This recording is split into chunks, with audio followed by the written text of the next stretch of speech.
নমস্কার বন্ধুরা, শুভ সকাল। আমার সকল বন্ধুদের জানাই স্বাগত। আশা করি আপনারা সকলেই ভালো আছেন, সুস্থ আছেন। আমিও ভালো আছি, আমার পরিবারের সকলেই ভালো আছে, সুস্থ আছে। বাবু নয়, কালকের থেকে আজকে অনেকটাই সুস্থ আছে। কালকে রাত্রি আর জ্বর আসেনি, তো শরীরটা একটু কমজোরি আছে। আর এইদিকে এই যে মামসোনা সকালবেলা মুখ ধুয়ে আর এই যে জল বিস্কুট নিয়ে বসেছে। সকালবেলা বাসি কাজ সেরে চান করে পুজো দিয়ে এই যে এখন টিফিন বানাতে বসছি। আটা মাখা হয়ে গেছে, এটা একটু রেস্টে দিলাম 5-7 মিনিট মতো। আর এদিকে না কালকে আলু সেদ্ধ দিয়েছিলাম ভাতের মধ্যে, তো সেই আলুটাই রয়ে গেছিলো, খাওয়া হয়নি। তো সেই আলুটা নিয়ে নিয়েছি, ফেলে তো দিতে পারি না, তাই জন্য ভাবলাম আলু দিয়ে পরোটা বানাই।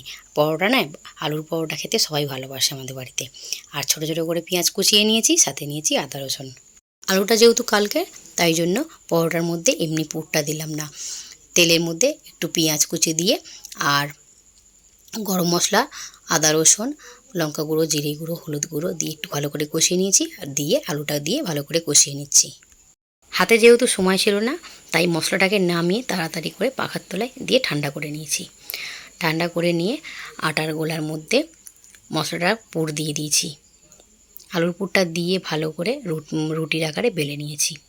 একটু মোটা করে বেলেছি, পুরটা একটু বেশি হয়ে গেছিলো, তাই জন্য হালকা একটু বেরিয়ে গেছে।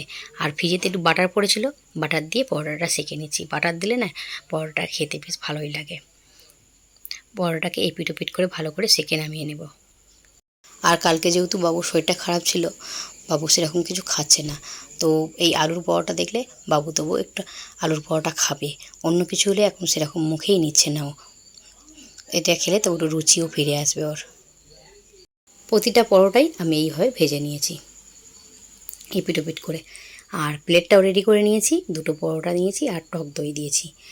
টক দই যদি ও না খায়, ওকে টমেটো সস দিয়ে দেবো।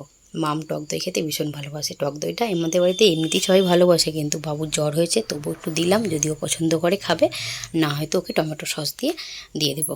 আর এমনিতেও আলুর পরোটা এমনি শুধু শুধু খেতে বেশ ভালোই লাগে, গরম গরম। আর তো আমার তো আর কিছুই লাগে না এর সাথে। আলুর পরোটা দেখে মামসোনা ভীষণ খুশি হয়ে গেছে। আজকে আর না আলুর পরোটাটা মামের আলাদাভাবে করলাম না, মশলা ছাড়া বানাইনি, মশলা দিয়েই বানিয়ে দিয়েছি এইভাবেই। আর আলুর পরোটা এতটাই সফট হয়েছে কি বলবো। এই যে আমি তো এক হাত দিয়ে ছিঁড়ে নিলাম, আর পুর ভর্তি একদম পরোটার মধ্যে। মাম তো ভীষণ খুশি। চলো মামকে খেতে দিই। মামসোনার ড্যাডি টিফিন খাওয়ার পর আইসক্রিম আনতে গেলো দোকানের জন্য। তারপরে এসেই বাজারে গিয়েছিল দোকানের জন্য মাল আনতে। তো আমি দুপুরে রান্না করেছি, একবার এই দোকান একবার ঘর করে, একদমই সময় পাইনি। আর আপনাদের সঙ্গে শেয়ারটাও করা হয়নি। আর এই যে এদিকে এক ভাগেই রান্না করেছি, সাথে পেঁয়াজ কেটে নিয়েছি, লেবু কেটে নিয়েছি। আর এই যে পাশের বাড়ির দেওর দিয়ে গেছে কচু শাক, নারকেল আর ছোলা দিয়ে। আর এদিকে রয়েছে এই যে চিকেনটা আমি বানিয়েছি এক ভাগের সবজি।